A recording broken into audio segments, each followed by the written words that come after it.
अच्छा, चलिए ये बताइए कि अभी इंडस वाटर ट्रीटी काफ़ी खबरों में बनी हुई है। क्या कारण है इंडस वाटर ट्रीटी एकदम से क्यों इतना ज़्यादा इसके ऊपर वाद विवाद हो रहा है, पर चर्चा हो रही है? क्योंकि ये तो ऐसा माना जाता था कि ये एक सुनहरा पन्ना है भारत पाकिस्तान के रिलेशन में, क्योंकि यहाँ पे हम विवाद नहीं करते, बाकी सब चीज़ों पे करते हैं, पर इंडस वाटर ट्रीटी जो है उसको संभाल के चलते हैं। एकदम से ये भी क्यों चर्चा का विषय बन रहा है? उसमें मैं मुख्य पहलू जो है इस मौजूदा विवाद का, 2015 में हम 2 जल विद्युत परियोजनाएं बना रहे हैं, एक रतले और एक किशनगंगा। तो पाकिस्तान इन परियोजनाओं की टेक्निकल डिजाइन को लेकर के विरोध कर रहा था कि रनिंग वाटर नहीं है, पानी स्टोर करेंगे, हमको अपना हक नहीं मिलेगा। तो इससे संबंधित उन्होंने इस मुद्दे को वर्ल्ड बैंक में उठाया। तो उन्होंने कहा कि एक न्यूट्रल एक्सपर्ट की व्यवस्था हो। तो वर्ल्ड बैंक, और फिर उसके बाद तुरंत उन्होंने उस प्रस्ताव को वापस लेकर के फिर कहा एक मध्यस्थता कोर्ट की स्थापना हो।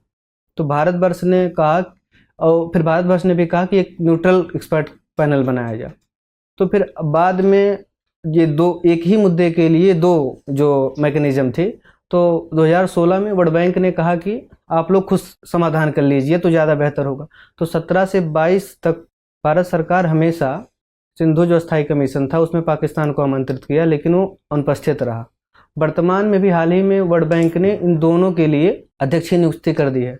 तो भारत सरकार कह रहा है कि एक ही मुद्दे के लिए 2 समाधान तंत्र एक साथ एग्जिस्ट नहीं कर सकते, क्योंकि यह इंडस वाटर ट्रीटी में नहीं है। इसीलिए ये दोनों नहीं है इंडस वाटर ट्रीटी में, एक ही मुद्दे के लिए दोनों एक साथ, यह प्राविधान उसमें नहीं है। अच्छा, जो ओरिजिनल इंडस वाटर ट्रीटी है उसमें कौन कौन से प्रावधान है, क्या स्टेप वाइज तरीके हैं अगर दोनों में से किसी को दिक्कत है तो? जी मैम, उसमें था एक पहले कि आपसी बातचीत के स्तर पर सुलझाया जाए, और दूसरा उसमें प्राविधान था कि फिर न्यूट्रल एक्सपर्ट, उसके बाद में आप आर्बिट्रेशन कोर्ट में जाइए। तो जब ये न्यूट्रल एक्सपर्ट तक ले गया था पाकिस्तान सबसे पहली बार इस ट्रीटी में जो भी दिक्कतें आ रही थी, तो उस वक्त जो भी रिकमेंडेशन थी वो न्यूट्रल एक्सपर्ट की, क्या भारत ने उसके बाद अपने डिज़ाइन में या प्रोजेक्ट में कुछ बदलाव किए थे?